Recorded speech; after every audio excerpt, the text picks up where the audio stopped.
በስመ አብ ወወልድ ወመንፈስ ቅዱስ አሐዱ አምላክ አሜን።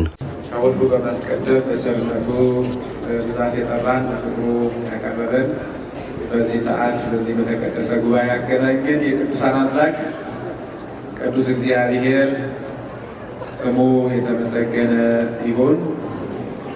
የተወደዳችሁ ሊቃውንተ ቤተ ክርስቲያን በየማዕረጋችሁ አበው መነኮሳት፣ አዕይንተ እግዚአብሔር ካህናት፣ ሊቃውንተ ቤተ ክርስቲያን ማኅሌታውያን፣ ወንድሞች ዲያቆናት፣ አባቶች፣ እናቶች፣ ወንድሞችና እህቶች እንዲሁም ሕፃናት ይልቁንም በዚህ ቀን ጋብቻችሁን በሥርዓተ ቤተ ክርስቲያን የፈጸማችሁ ሙሽሮች ሁላችሁም በእግዚአብሔር ስም እንደምን አደራችሁ? እንደምን አደራችሁ? እንደምን ቆያችሁ? አሜን። በቸርነቱ ብዛት እስከዚህ ሰዓት የጠበቀን የቅዱሳን አምላክ ቅዱስ እግዚአብሔር ስሙ የተመሰገነ ይሁን። እንደ እግዚአብሔር አምላካችን መልካም ፈቃድ ለጥቂት ደቂቃዎች ያህል ቃለ እግዚአብሔር እንሰማለን።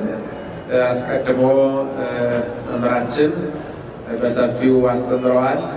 የዕለቱን ወንጌል በደንብ ተንትነው ከሕይወታችን ጋር አገናኝተው ለሁላችን የሚሆን ቃለ ወንጌል ሰጥተውናል፣ አስተምረውናል። እንደው ብዙ አስፈላጊ እንደው መስሎ አልታየኝም ነበር። ከሆነ ጥቂት ለአንድ 5-10 ደቂቃ ያህል ደግመን መቼም የእግዚአብሔር ቃል ስለማይጠገም ጥቂት እንማማራለን። እንግዲህ መነሻችን አሁንም የዛሬውን ወንጌል አድርገን ለዚሁም በዛሬው ዕለት ጋብቻቸውን የፈጸሙ በተግባር እያስተማሩን ያሉ ሙሽሮችንም አካተን ጥቂት እንማራለን። አምላካችን መድኃኒታችን ኢየሱስ ክርስቶስ እኛን ለማዳን በሥጋ የተገለጠው አምላክ እንደ ድሃ መሆንን መርጦ እኛን ሊያከብር ከክብር ስፍራ ይልቅ የተናቀን ቦታ መርጦ በቤተልሔም ዋሻ በከብቶች ግርግም ጌታችን አምላካችን መድኃኒታችን ኢየሱስ ክርስቶስ ቢወለድም እሱ ንጉሠ ሰማይ ወምድር ነው። የሰማይ የምድር ንጉሥ ነው። ንግሥናው የሚያልፍ አይደለም። ንግሥናው ጊዜያዊ አይደለም። ዘላለማዊ ንጉሥ ነውና ወርቅ ገብረውለታል። በምድር ላይ ያሉ ነገሥታት የምንገብርላቸው ነገሥታት ጊዜያውያን ናቸው፣ ያልፋሉ።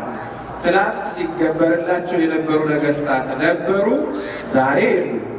ዛሬ የምንገብርላቸው በእርግጠኝነት ደግሞ ነገ አይኖሩ። በዚህ ምድር ላይ ቋሚ ገዢ የለም ከሰው ወገን። ዘላለማዊ ገዢያችን፣ ዘላለማዊ ንጉሣችን በቤተልሔም የተወለደው በጨርቅ እየተጠቀለለው በቤታችን ቅድስት ድንግል ማርያም 9 ወር ሆዷ ተሸክማ የወለደችው ሰው ሲሆን አምላክ፣ አምላክ ሲሆን ሰው የሆነው ጌታችን አምላካችን መድኃኒታችን ኢየሱስ ክርስቶስ ነው። ንጉሥነቱ ጊዜያዊ አይደለም።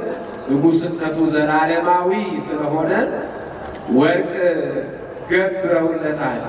ዕጣንም ደግሞ አቅርበውለታል። ዕጣን የሚታጠንላቸው ጣዖታት የሚያልፉ ናቸው፣ ቋሚዎች አይደሉም፣ ፍጡራን ናቸው። እሱ ግን ፈጣሪነቱ ዘላለማዊነቱ ለመግለጽ ለማሳየት ክህነቱንም እንደዚሁ ለመጠቆም ዕጣን ገብረውለታል። ከርቤም ስለኛ ፍቅር እኛን ለማዳን ስለሚቀምሰው ሞት በሞቱ ሞታችንን ለመሻር ስለሚሞተው ሞት ከርቤ እንዳቀረቡለት ይነግረናል። ከዚህ በኋላ የጌታ መልአክ በሕልም ነገራቸው ይላል። ምክንያቱም ሲመጡ ሄሮድስ እንግዲያውስ ንጉሥ ተወልዶ ከሆነ አረጋግጡና ቦታውን በሚገባ እዩና መታችሁ ንገሩኝ፣ እኔ እሰግድለታለሁ ብሏቸው ነበር። አስቀድሞ መምህራችን ሲያስተምሩን እንደነበረ እገለዋለሁ ለማለት ነው እንጂ ሊሰግድለት አይደለም። እውነት ለመናገር ፍላጎቱ ሌላ ንጉሥ ተነስቶብኛል፣ ከኔ በላይማ ሌላ ማን ሊነግስ ብሎ የተወለደው ንጉሥ እሱ እንዳሰበው በሥጋ እስራኤላውያንን የሚገዛ የእስራኤላውያን ንጉሥ ገዢ አድርጎ ስለነበረ ያሰበው ንጉሥ ተነስቶብኛል፣ ይህንን ንጉሥ መግደል አለብኝ ብሎ አስቦ ንገሩኝ ብሏቸው ነበር። መጣችሁ ንገሩኝ እኔም ሄጄ እሰግድለታለሁ ብሎ ነበረ። ይህንን ተንኮል እነሱ አያውቁም። ነገር ግን የሄሮድስን ተንኮል የሚያውቅ የእግዚአብሔር መልአክ በመጡበት መንገድ በዚያ ጎዳና ሳይሆን በሌላ መንገድ እንዲመለሱ ነገራቸውና በሌላ መንገድ በሌላ ጎዳና ተመለሱ ይለናል።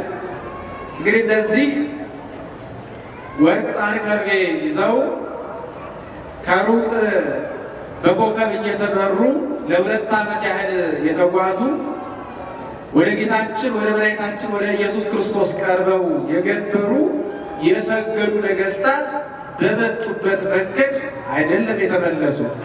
መጀመሪያ እሱን እየፈለጉ የት አለ እያሉ ነበር የመጡት።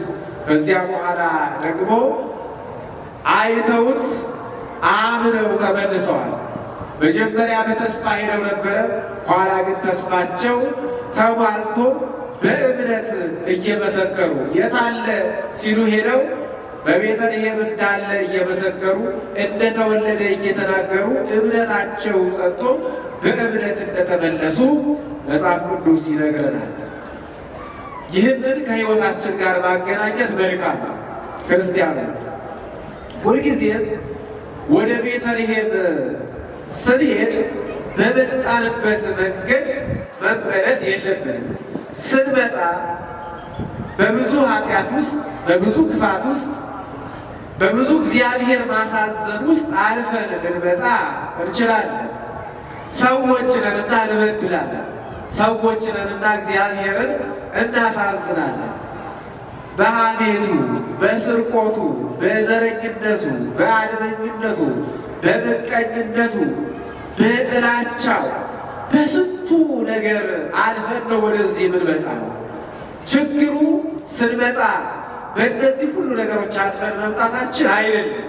ዋናው ስንመለስም ያንኑ ደግመን የምናደርግ ከሆነ ነው ትልቁ ችግር የሚሆነው። ስንመለስ ሌቦች ከነበርን ተለውጠን መጽዋቾች ሆነን ልንመለስ ይገባል። ባለማመን መተን ከሆነ ጥርጥር አስወግደን አማኞች ሆነን ልንመለስ ይገባል። ተጣልተን መተን ከሆነ ይቅር ባዮች ሆነን ልንመለስ ይገባል። ትዕግስት አጥተን መተን ከሆነ ታጋሾች፣ ትዕግስተኞች ሆነን ልንመለስ ይገባል። ወደ ቤተልሔም ክርስቶስ ወዳለበት፣ ድንግል ማርያም ወዳለችበት፣ ቅዱሳኑ ወዳሉበት፣ ዝማሬ መላእክት ወደሚሰማበት፣ ሰውና መላእክት አንድ ሆነው ዮም አሐደ መሬተ ኮኑ መላእክት ወሰብ ተብሏል። ሰውና መላእክት በቤተልሔም አንድ ሆነው ስብሐት ለእግዚአብሔር በሰማያት ወሰላም በምድረ እጓለ እመሕያው ስምረቱ ብለው ስለ ሰላም በዘመሩበት በእግዚአብሔር ቤት ተገኝቶ ኋላ ስለ ጥል፣ ስለ ክርክር፣ ስለ አድማ፣ ስለ ዘረኝነት መናገር መስበክ ተገቢ አይደለም። ምክንያቱም የምንመጣው ወደ ቤተልሔም ስለሆነ ይህች ስፍራ ክርስቶስ ያለባት ዕለት ዕለት ክርስቶስን የምናይባት በቤታችን ቅድስት ድንግል ማርያም ያለችባት፣ ቅዱሳኑ የሚገኙባት፣ መላእክት የሚዘምሩባት፣ ከመላእክቱ ጋር የምንገናኝባት ስፍራ ናት። ይህቺ ስፍራ ቤተልሔም ናት። ስለዚህ ወደዚህ ስፍራ ወደ ቤተልሔም መጥቶ በመጡበት መንገድ መመለስ ተገቢ አይደለም። ተለውጦ መመለስ፣ መልካም ሰው ሆኖ መመለስ፣ አማኝ ሆኖ መመለስ፣ ክርስቲያን ሆኖ መመለስ ያስፈልጋል። ክርስቲያን አይደለንም ወይ ልትሉ ትችላላችሁ። ክርስቲያን መሆን በጣም ከፍ ያለ ነገር ነው። ሰው በክፋት ውስጥ እያለ፣ በምቀኝነት ውስጥ እያለ፣ ባለማመን ውስጥ፣ በጥርጥር ውስጥ እያለ ማተብ ቢያስ ስመ ክርስትና ቢኖረውም ክርስቲያን ለመባል የሚያበቃው አይደለም። ክርስትና ከዚህ ከፍ ያለ ስለሆነ ታላቁ የቤተክርስቲያናችን አባት አባ ጊዮርጊስ ዘጋስጫ ክርስቲያን ሆኜ እንድሞት እርዳኝ ብሎ ይጸልይ ነበር በሕይወቱ። እንግዲህ አባ ጊዮርጊስን ያህል አባት ራሱ ክርስቲያን አልሆንኩም ብሎ ያስብ ነበር። ብዙዎችን ክርስቲያን የሚያደርግ ብዙዎችን ለክብር የሚያበቃ ታላቅ አባት ሆኖ ሳለ ጸሎቱ ግን ክርስቲያን ሆኜ እንድሞት ይል ነበር። ክርስቲያን ሆኖ ኖሮ ክርስቲያን ሆኖ መሞት እጅግ ትልቅ ክብር ነው፣ ቀላል ነገር አይደለም። ስለዚህ ወደ ቤተ ክርስቲያን ስንመጣ ክርስቲያኖች ሆነን መሄድ ያስፈልጋል። ምን ማለት ነው? ክርስቶስን መምሰል፣ ክርስቶስን ለብሰን ክርስቲያናዊ ሕይወት ይዘን መመለስ ማለት ነው። ስለዚህ ክርስቶሳዊ መሆን አለበት ክርስቲያን። ክርስቶስን ካልመሰለ ስሙ እንጂ ክርስቲያን ያስባለው ሕይወቱ ክርስቶሳዊ አይደለም ማለት ነው። ይህ ስም ከክርስቶስ የተገኘ ነው። ክርስቲያን ማለት ክርስቶሳዊ፣ ክርስቶስን የሚመስል፣ ክርስቶስን የለበሰ ቅዱስ ሥጋውና ክቡር ደሙን ተቀብሎ ከክርስቶስ ጋር ኅብረት ፈጥሮ እሱ በክርስቶስ ክርስቶስ በሱ ሆኖ የሚኖር ማለት ነውና በመጣንበት መንገድ ሳይሆን ተለውጠን መመለስ ያስፈልጋል። ዛሬ በመጡበት መንገድ ሳይሆን በሌላ መንገድ ደግሞ የተመለሱ ሰዎች እዚህ ጋር ቁጭ ብለው እናያለን። ሙሽሮቹ